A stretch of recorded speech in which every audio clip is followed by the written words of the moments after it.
नमस्कार, मैं रमेश प्रजापति। दोस्तों, स्वागत है आपका एक और नई वीडियो में। दोस्तों, मैं इस वक्त सूरत में हूं और मैं आपको एक ऐसी जगह पर लेकर आया हूं जहां पर सूर्यपुत्र कर्ण का अंतिम संस्कार भगवान श्री कृष्ण ने अपने हाथों से किया था। वो जगह है अश्विनी कुमारी मोक्षधाम। तो चलिए दोस्तों, आज देखते हैं अश्विनी कुमारी मोक्षधाम।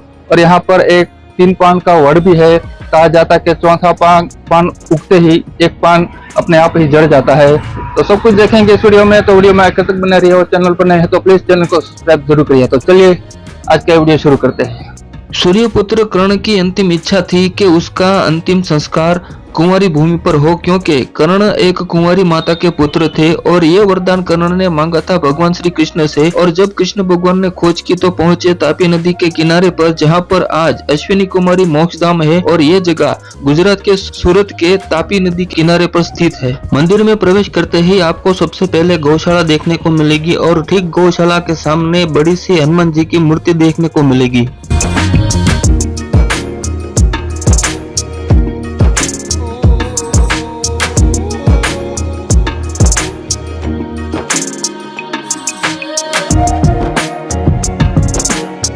मुख्य द्वार में प्रवेश करते ही इस जगह का पूरा इतिहास लिखा हुआ देखने को मिलेगा। और मंदिर के मध्य में वो जगह है जहां पर कर्ण को अंतिम संस्कार दिया गया था। और उसके चारों ओर सभी देवी देवताओं के दर्शन करने को मिलेंगे, जहां पर आपको भगवान रामचंद्र, भगवान भाई लक्ष्मण और सीता माता के दर्शन होंगे।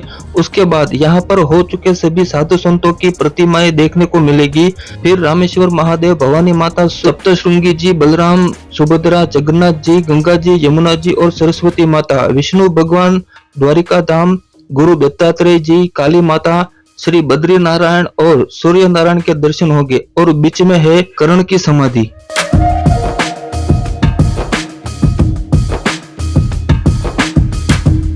सूर्यपुत्र कर्ण एक महान योद्धा और एक महान दानेश्वरी थे। जब कर्ण और अर्जुन का युद्ध हो रहा था, तब अर्जुन का बाण लगने से कर्ण का रथ 10 कदम पीछे खिसकता था और कर्ण का बाण लगने से अर्जुन का रथ मात्र 2 कदम पीछे जाता था। फिर भी भगवान कृष्ण कर्ण की धनुर्विद्या की प्रशंसा करते थे। यह देखकर अर्जुन ने श्री कृष्ण से प्रश्न किया कि मेरे बाण लगने से कर्ण का रथ 10 कदम पीछे जाता है और कर्ण के बाण लगने से मेरा रथ मात्र 2 कदम पीछे जाता है, फिर भी आप कर्ण की प्रशंसा करते हैं, ऐसा क्यों? यह सुनकर भगवान कृष्ण ने उत्तर दिया कि तुम्हारे रथ पर स्वयं पवन पुत्र हनुमान जी विराजमान है और खुद मैं भी विराजमान हूँ, फिर भी कर्ण तुम्हारे रथ को 2 कदम पीछे धकेल देता है। अब सोचो, तुम्हारे रथ पर मैं और हनुमान जी विराजमान ना होते तब तुम्हारे रथ का क्या होता? तब अर्जुन को समझ में आया कि कर्ण कितना महान योद्धा है। कर्ण एक महान योद्धा ही नहीं बल्कि एक महान दानवीर भी थे। युद्ध से पहले भगवान कृष्ण ने साधु के वेश में कर्ण से अपना कवच और कुंडल दान में मांगा था। तब कर्ण ने बिना प्रश्न किए अपने शरीर से जड़ा हुआ कवच उतारकर दान में दे दिया था।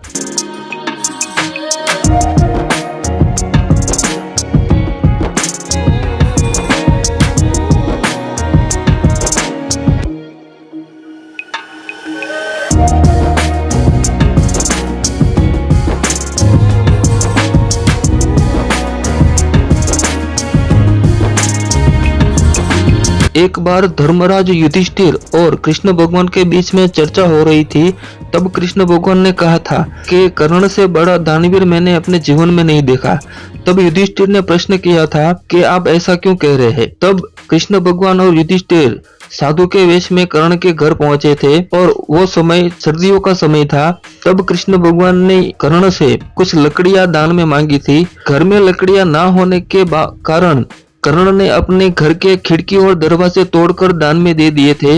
ये देखकर कृष्ण भगवान ने युधिष्ठिर से पूछा कि अब बताओ, क्या तुमने कर्ण से बड़ा दानवीर कभी देखा है?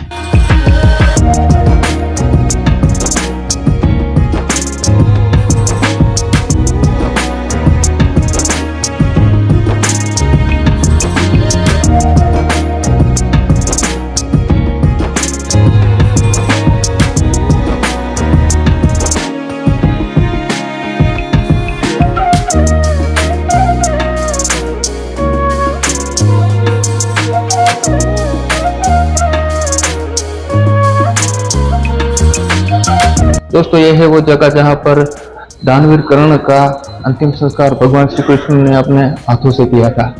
जब कुरुक्षेत्र के युद्ध में अंगराज कर्ण घायल होकर गिरे तब भगवान कृष्ण ने कर्ण की परीक्षा लेने के लिए साधु का वेश धारण करके कर्ण से सोने का दान मांगा था। तब दानवीर कर्ण ने अपना सोने का दांत अपने हाथों से तोड़कर साधु के वेश में आए कृष्ण भगवान को दान में दे दिया था। ये देखकर श्री कृष्ण भगवान बहुत प्रसन्न हुए थे और वरदान मांगने को कहा। तब कर्ण ने कहा कि मैं एक कुंवारी माता का पुत्र हूँ, इसलिए मुझे कुंवारी भूमि पर ही अग्निदाह दिया जाए। तत्पश्चात भगवान कृष्ण और पांडवों ने सभी तीर्थों में खोज शुरू की और खोजते हुए यहाँ पर पहुंचे। यहाँ पर मात्र सुई की नोक जितनी ही कुंवारी भूमि थी। तब एक बाण की नोक पर भगवान कृष्ण ने कर्ण का अंतिम संस्कार किया था। इस पर पांडवों ने जब कुंवारी भूमि पर शंका जताई तो श्री कृष्ण ने राजा कर्ण को प्रकट करके आकाशवाणी से कहलवाया कि अश्विनी और कुमार मेरे भाई है और तापी नदी मेरी बहन है। मुझे कुंवारी भूमि पर ही अग्निदाह दिया गया है और आज जिस पर आप शंका कर रहे हैं वो आपके और मेरे रिश्तेदार नहीं परंतु साक्षात परमात्मा है। तब पांडवों ने श्री कृष्ण से कहा कि हमें तो प्रमाण मिल गया परंतु आने वाले युगों को कैसे पता चलेगा। तब भगवान श्री कृष्ण ने कहा कि यहाँ पर 3 पत्ते का वट वृक्ष होगा जो ब्रह्मा विष्णु और महेश का प्रतीक रूपी होगा और जो कोई मनुष्य इसकी श्रद्धा पूर्वक मन्नत रखेगा उसकी सभी मनोकामनाएं दानेश्वरी राजा कर्ण के प्रताप से पूरी होगी। दोस्तों अभी जो आप यह वट वृक्ष देख रहे हैं यह स्वयं कृष्ण भगवान ने अपने हाथों से बोया था और इस वट वृक्ष की खास बात यह है कि इस वट वृक्ष में मात्र 3 पत्ते ही रहते हैं। जैसे ही चौथा पत्ता उगता है एक पत्ता अपने आप जड़ जाता है। दोस्तों इस जगह पर एक अलग ही शांति का अनुभव होता है और इस जगह पर कर्ण की समाधि और 3 पत्ते के वट वृक्ष के दर्शन करने के लिए कई श्रद्धालु हर रोज यहाँ पर दर्शन करने के लिए आते हैं।